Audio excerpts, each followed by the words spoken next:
अस्सलाम वालेकुम। क्या हाल है आप सबका? अल्लाह ताला आप सबको अपने हिफ्ज़ अमान में रखे। फूड इज रेडी में आज एक बहुत ही मज़ेदार recipe almond caramel Kulfa ice cream के साथ मैं आपके सामने हाजिर हूँ। यह आइसक्रीम बहुत ही मज़ेदार होती है, बहुत टेस्टी होती है। खोए का जायका और कैरेमल का जो टेस्ट है वो इसमें बहुत मज़ेदार लगता है। इसको बनाना भी बहुत आसान है।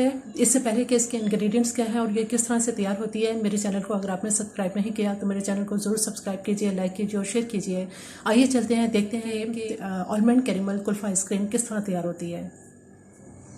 बिस्मिल्लाहिर्रहमानिर्रहीम। आलमंड कैरेमल कुल्फ़ा आइसक्रीम बनाने के लिए सबसे पहले हम कैरेमल तैयार करते हैं। उसके लिए यहाँ सॉसपैन में आधा कप चीनी डालेंगे।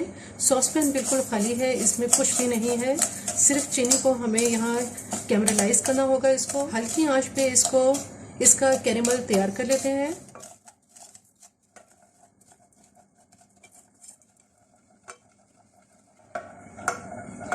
कैरेमल बिल्कुल तैयार होने के करीब है, तकरीबन लाइट गोल्डन कलर इसका हो चुका है। अब हम इसमें ऐसा करेंगे कि यहाँ मेरे पास 4 टेबल स्पून आलमंड्स हैं, बादाम है, जिनको मैंने छिलके के साथ इसको चॉप कर लिया है, ये इस कैरेमल में डाल देंगे। अब ये कैरेमल बिल्कुल तैयार हो चुका है। इसका चूल्हा अब मैं बंद कर देती हूँ। यहाँ हमारे पास ग्रीस की हुई एक प्लेट है जिसमें ये सारा कैरेमल डाल देंगे और इसको स्प्रेड कर देंगे। आलमंड कैरेमल बिल्कुल तैयार है, इसको थोड़ा ठंडा कर लेते हैं। कैरेमल तैयार करने के बाद यहाँ सॉसपैन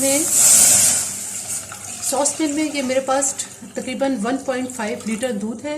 इस दूध को पहले अच्छी तरह से बॉईल कर लेते हैं। दूध में उबाल आना शुरू हो चुका है। अब इसकी आंच बिल्कुल आहिस्ता कर देंगे। जैसे जैसे दूध में बलाई आती जाएगी, इस बलाई को इस दूध में शामिल करते जाएंगे और इसको हल्की आंच पे पकाते रहेंगे। दूध को पकते हुए तकरीबन 30 से 40 मिनट्स हो चुके हैं और ये अपनी जो इसकी क्वांटिटी थी दूध की उस मकदार से ये बिल्कुल आधा हो चुका है। अब इस स्टेज पर इसमें यहाँ हम आधा कप मेरे पास चीनी है, ये इसमें चीनी डाल देंगे। इसके साथ ही इसमें इलायची पाउडर डालेंगे जिससे कुल्फा आइसक्रीम में बहुत ही प्यारी सी इसमें इलायची की खुशबू आती है। चंद कतरे इसमें केवड़ा डालेंगे जो मैंने तकरीबन 1/4 टीस्पून लिया है। यहाँ मेरे पास कॉर्नफ्लोर है जो मैंने 2 टेबलस्पून लिया था और थोड़े से पानी में 1/4 कप पानी से भी कम पानी के अंदर इस कॉर्नफ्लोर को मैंने डिज़ोल्व कर लिया है। थोड़ा थोड़ा ये कॉर्नफ्लोर डालेंगे और साथ साथ इसको चलाते रहेंगे ताकि ये थिक हो जाए। क्योंकि ये अभी थोड़ा सा पतला है इसलिए इसमें थोड़ा सा कॉर्नफ्लोर 1 टेबलस्पून पानी के अंदर मिक्स करके थोड़ा सा और डाल देंगे। अब इसमें बहुत अच्छी थिकनेस आ चुकी है। इसका चूल्हा अब मैं बंद कर देती हूँ और इसे हम ठंडा होने देते हैं। तकरीबन 15 से 20 मिनट तक ठंडा करने के बाद कस्टर्ड को, यहाँ हमारे पास खोया है जो कि होममेड खोया है, ये मैंने इसको खुद तैयार किया है तकरीबन 1.5 किलो दूध से और ये आधी प्याली से ज़्यादा है, तकरीबन पौना कप। ये सारा खोया हम इसके अंदर डाल देंगे और इसको अच्छी तरह से इसमें मिक्स कर लेंगे। कुल्फा आइसक्रीम बहुत अच्छी तरह से ये ठंडी हो चुकी है। अब इसमें जो हमने आलमंड कैरेमल जो तैयार किया था इसको मैंने क्रश कर लिया है बहुत ही बारीक और ये भी हम इसमें सारा फोल्ड कर देंगे इसके अंदर। अच्छी तरह से फोल्ड कर लेने के बाद अब हम इसको फ्रीज करने की तैयारी करते हैं। यहाँ मेरे पास एक बॉल है, इस बॉल में ये सारा बैटर डाल देंगे।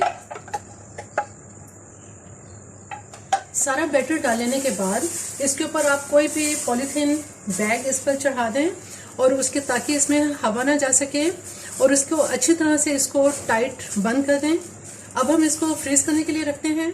बिस्मिल्लाहिर्रहमानिर्रहीम। ओवरनाइट रखने के बाद अब हम इस आइसक्रीम को चेक कर लेते हैं। जो कुल्फ़ा आइसक्रीम है माशाल्लाह बहुत ही ज़बरदस्त कुल्फ़ा आइसक्रीम ये तैयार हुई है किसी भी खूबसूरत से ट्रांसपेरेंट बॉल के अंदर। अब हम इसको डिश आउट कर सकते हैं।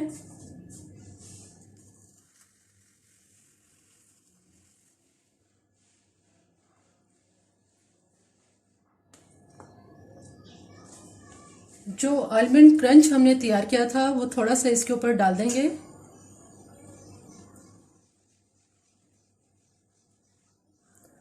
आलमंड कैरेमल कुल्फा आइसक्रीम बिल्कुल तैयार है। बहुत ही मजेदार ये कुल्फा आइसक्रीम तैयार होती है। ये रेसिपी आपको पसंद आए तो मेरे चैनल को जरूर सब्सक्राइब कीजिए, लाइक कीजिए और शेयर कीजिए। सब्सक्राइब के साथ बेल आइकन को जरूर प्रेस करें, ऑल के ऑप्शन पे क्लिक करें ताकि हर आने वाली वीडियो का नोटिफिकेशन आपको मिल सके।